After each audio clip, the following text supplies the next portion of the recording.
Okay, so we're going to demonstrate an external jugular cannula insertion. So arriving on scene, we're going to make sure that the scene is safe, and we've been called to this job due to an IV drug abuser, thus the need for an external jug cannula insertion. So scene safety for paramedics and our patients, also PPE requirements, so standard precautions, gloves and glasses, and anything else job dependent that may be required.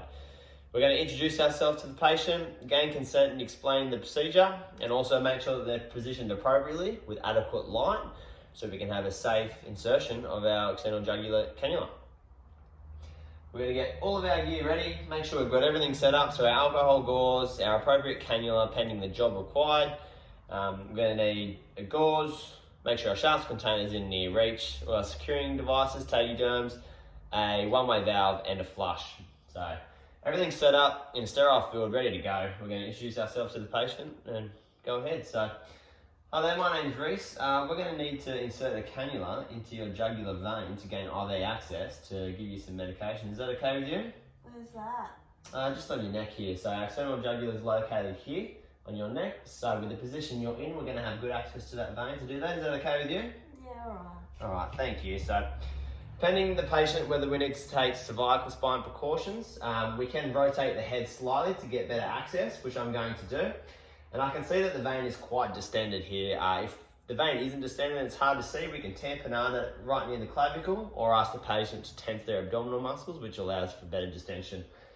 I've got good, clear access, adequate light into this vein.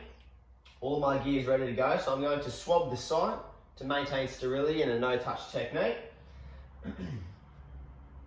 I'm going to remove the cannula. I'm going to remove the cannula from the sheath and warn everybody else that the shafts are out.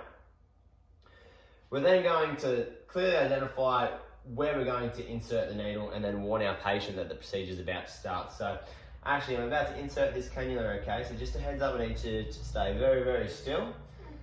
So then we're going to come in at an angle using our thumb to taut the skin to ensure that the vein stays stable. We're going to insert our needle at a 30-degree angle and wait till we see a flush.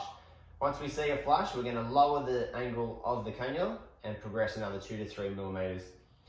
We're then going to tamponade the vein and remove the needle, leaving the cannula inserted, and pop the shaft straight in the shaft container.